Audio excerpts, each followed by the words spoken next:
Hello ಗೆಳೆಯರೆ, welcome to S pitch Kannada channel. ಈ ಒಂದು ವಿಡಿಯೋದಲ್ಲಿ ನಾಡಪ್ರಭು ಕೆಂಪೇಗೌಡರ ಕುರಿತು 5 ನಿಮಿಷಗಳ ಕನ್ನಡ ಭಾಷಣ ನೋಡ್ತೋಣ. ಹರಿ ಒಂದು ಭಾಷಣ ಅಂತಕ್ಕಂಥ ಇಷ್ಟವಾದ್ರೆ ಒಂದು ಲೈಕ್ ಅನೇಕ ವಿಡಿಯೋಗಳು ಪ್ರೋತ್ಸಾಹ ತುಂಬ ಸಿಗುತ್ತೆ. ಇನ್ನೊಬ್ಬರು ಶೇರ್ ಮಾಡಿ ಸಾಧ್ಯ. ಇಂಥ ಅನೇಕ ವಿಡಿಯೋಗಳ ಚಾನಲ್ ಸಬ್ಸ್ಕ್ರೈಬ್ ಆಗಿ. ಹಾಗೇನೆ ನಿಮಗೆ ಯಾವ ರೀತಿಯ ಪ್ರಬಂಧ, ಯಾವ ರೀತಿಯ ಭಾಷಣ ಬೇಕಂತ ಹೇಳಿ ಕಾಮೆಂಟ್ ಮಾಡಿ. ಆ ರೀತಿಯ ಪ್ರಬಂಧ ಮತ್ತು ಭಾಷಣ ತೆಗೆಯಲು ನಾನು ಪ್ರಯತ್ನ ಬರ್ತೇನೆ ಅಂತ ಹೇಳ್ತಾ, ಹಾಗಾದ್ರೆ ಈ ಒಂದು ಭಾಷಣವನ್ನು ನೋಡ್ತಾ ಕೇಳ್ತಾ ಹೋಗೋಣ ಬನ್ನಿ.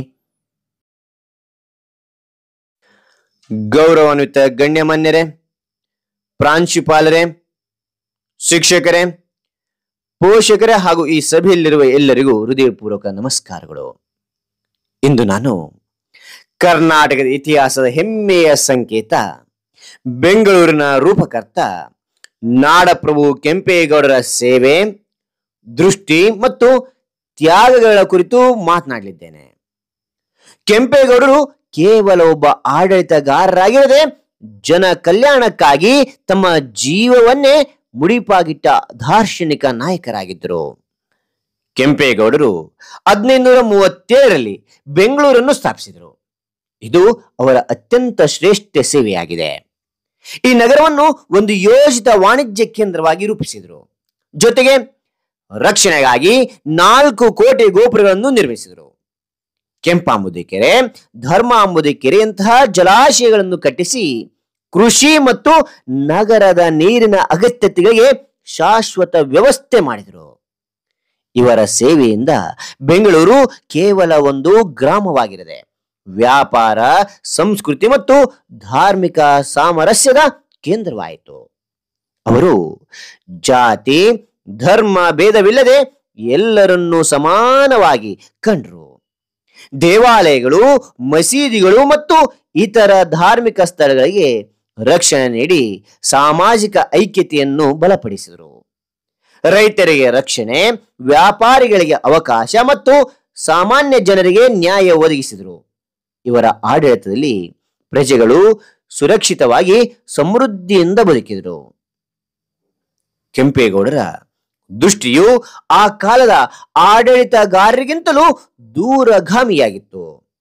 ಬೆಂಗಳೂರು ಒಂದು ಆಧುನಿಕ ನಗರವಾಗಿ ಕಟ್ಟಲು ಅವರ ಯೋಜಿತ ವಿನ್ಯಾಸವನ್ನು ರೂಪಿಸಿದರು. ಪೇಟೆ ವ್ಯವಸ್ಥೆಯನ್ನು ಆರಂಭಿಸಿ ವ್ಯಾಪಾರಕ್ಕೆ ಒತ್ತು ಕೊಟ್ಟರು. ಇದರಿಂದ ಬೆಂಗಳೂರು ಆರ್ಥಿಕವಾಗಿ ಸದೃಢವಾಯಿತು. ಜಲ ಸಂರಕ್ಷಣೆಯ ಮೂಲಕ ಕೃಷಿಯನ್ನು ಬೆಂಬಲಿಸಿದರು. ಇದು ಇಂದಿನ ಸುಸ್ಥಿರ ಅಭಿವೃದ್ಧಿಯ ತತ್ವಕ್ಕೆ ಸಮಾನವಾಗಿದೆ. ಅವರ ದೃಷ್ಟಿಯಲ್ಲಿ ರಾಜ್ಯವು ಕೇವಲ ಭೌಗೋಳಿಕ ಗಡಿಗಳಿಂದ ಕೂಡಿರದೆ ಜನರ ಏಳಿಗೆಯಿಂದ ಕೂಡಿರಬೇಕಿತ್ತು. ದೀಕ್ಷಿತಂ ಕಾಮರಾಜ್ಯಂ ಎಂಬ ತತ್ವದಂತೆ ಧರ್ಮ ಮತ್ತು ನೀತಿಯಿಂದ ರಾಜ್ಯವನ್ನು ಕಾಪಾಡಿದರು. ಈ ದೃಷ್ಟಿಯಿಂದಲೇ ಬೆಂಗಳೂರಿಂದು ಜಗತ್ತಿನ ತಾಂತ್ರಿಕ ಕೇಂದ್ರವಾಗಿ ಬೆಳೆಯಲು ಸಾಧ್ಯವಾಯಿತು. ಕೆಂಪೇಗೌಡರ ಜೀವನವು ತ್ಯಾಗದಿಂದ ಕೂಡಿತ್ತು. ವಿಜಯನಗರ ಸಾಮ್ರಾಜ್ಯದ ಅಧೀನದಲ್ಲಿ ಆಡಳಿತ ನಡೆಸುವಾಗ ಸ್ವಾತಂತ್ರ್ಯದ ಕನಸನ್ನು ಕಾಣುವುದು ಸುಲಭವಾಗಿರಲಿಲ್ಲ. ಆದರೂ ಅವರು ತಮ್ಮ ಸ್ವಂತ ಗುರುತನ್ನು ಸ್ಥಾಪಿಸಲು ಶ್ರಮಿಸಿದರು.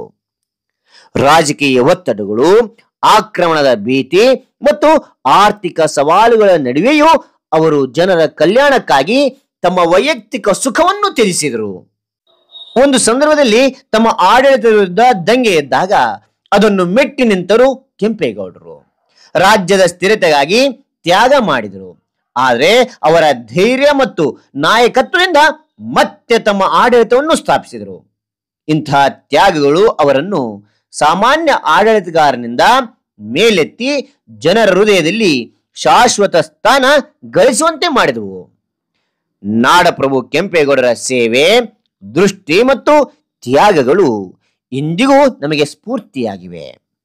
ಅವರ ಜನಪರ ಆಡಳಿತ, ಸುಸ್ಥಿರ ಯೋಜನೆ ಮತ್ತು ಧರ್ಮ ನಿಷ್ಠೆಯ ತತ್ವಗಳು ಆಧುನಿಕ ಆಡಳಿತಗಾರರಿಗೆ ಮಾದರಿಯಾಗಿವೆ. ಬೆಂಗಳೂರಿನ ಈ ಆಧುನಿಕ ರೂಪಕ್ಕೆ ಅವರ ಕೊಡುಗೆಯೇ ಬುನಾದಿ. ನಾವು ಅವರ ಆದರ್ಶಗಳನ್ನು ಅಳವಡಿಸಿಕೊಂಡು ಸಮಾಜದ ಏಳಿಗೆಗಾಗಿ ಕೆಲಸ ಮಾಡೋಣ.